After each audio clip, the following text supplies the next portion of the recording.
ഷൈമോൾ മർദ്ദന കേസിൽ സസ്പെൻഷനിലായ ഇൻസ്പെക്ടർ കെ.ജി. പ്രതാപചന്ദ്രനെതിരെ മുമ്പും നിരവധി ഗുരുതരമായ പരാതികൾ ഉയർന്നിരുന്നു. എന്നാൽ പോലീസിലെ ഉന്നതർ അതെല്ലാം കണ്ടില്ലെന്ന് നടിച്ചു. ഒടുവിൽ ഷൈമോളുടെ പോരാട്ടം അതെല്ലാം തകർത്തു. ഷൈമോളിന്റെ കേസിൽ CCTV ദൃശ്യങ്ങൾ പുറത്തു വന്നതോടെ ഇദ്ദേഹത്തെ സർവീസിൽ നിന്നും സസ്പെൻഡ് ചെയ്തിരിക്കുകയാണ്. 2023 ഏപ്രിൽ 1 എറണാകുളം നോർത്ത് റെയിൽവേ മേൽപ്പാലത്തിന് താഴെ വിശ്രമിക്കുകയായിരുന്ന റെനീഷ് എന്ന യുവാവിനെ യാതൊരു പ്രകോപനവുമില്ലാതെ പ്രതാപചന്ദ്രൻ മർദ്ദിച്ചതായി പരാതിയുണ്ട്. പകൽ വെളിച്ചത്തിൽ നടന്ന ഈ അതിക്രമത്തിനെതിരെ മുഖ്യമന്ത്രിക്കും DGPക്കും പരാതി നൽകിയിട്ടും നടപടിയുണ്ടായില്ലെന്ന് യുവാവ് ആരോപിച്ചിരുന്നു. എറണാകുളം നോർത്ത് പാലത്തിന് താഴെ തണലത്ത് വിശ്രമിക്കുന്നതിനിടെ എത്തിയ SHO പ്രതാപചന്ദ്രൻ ക്രൂരമായി മർദ്ദിച്ചെന്നാണ് സ്വിഗ്ഗി ജീവനക്കാരനായ റിനീഷിന്റെ പരാതി.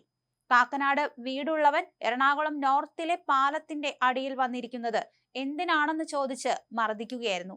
ഇവിടെ ഇരിക്കാൻ പാടില്ലെന്ന് അറിയില്ലായിരുന്നുവെന്നാണ് മറുപടി പറഞ്ഞതെന്നാണ് റിനീഷ് പരാതി നൽകിയത്.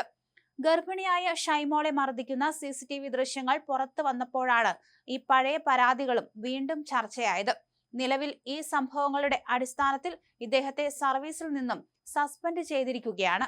പോക്കറ്റിൽ എന്താണെന്ന് ചോദിച്ചപ്പോൾ ഹെഡ്സെറ്റ് എന്ന് മറുപടി നൽകി. ഇതിനിടെ ലാത്തി കൊണ്ട് അടിച്ചു. ലാത്തി ഒടിഞ്ഞു.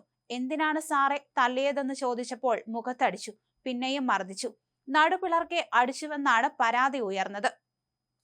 അടിയേറ്റ മുഖം മരവിച്ചു പോയെന്ന് റിനീഷ് പറഞ്ഞിരുന്നു.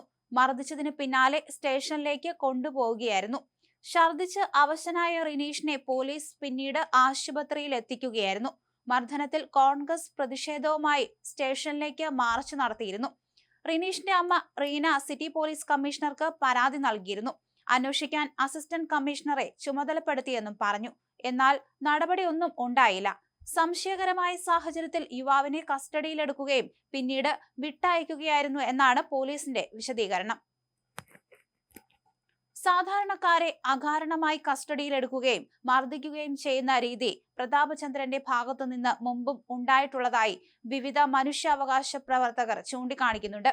2016 അരൂർ SI ആയിരുന്ന കാലത്ത് വോയിസ് ഓഫ് ഏഴുപുന്ന എന്ന വാട്സപ്പ് ഗ്രൂപ്പിൽ അശ്ലീല വീഡിയോ ക്ലിപ്പ് അയച്ചതുമായി ബന്ധപ്പെട്ട് പ്രതാപചന്ദ്രനെതിരെ സംസ്ഥാന മനുഷ്യാവകാശ കമ്മീഷൻ ഉന്നതതല അന്വേഷണത്തിന് ഉത്തരവിട്ടിരുന്നു.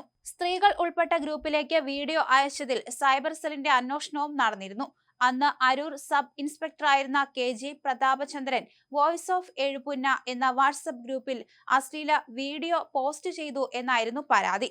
ഏഴുപുന്ന സ്വദേശിയായ വർഗീസ് നൽകിയ പരാതിയുടെ അടിസ്ഥാനത്തിൽ സംസ്ഥാന മനുഷ്യാവകാശ കമ്മീഷൻ ഉന്നതതല അന്വേഷണത്തിന് ഉത്തരവിട്ടു. ലഹരി മാഫിയക്കെതിരെ പ്രവർത്തിക്കുന്നതിനായി രൂപീകരിച്ച ഈ വാട്സപ്പ് ഗ്രൂപ്പിലാണ് ഇത്തരത്തിൽ വീഡിയോ ക്ലിപ്പിട്ടത്.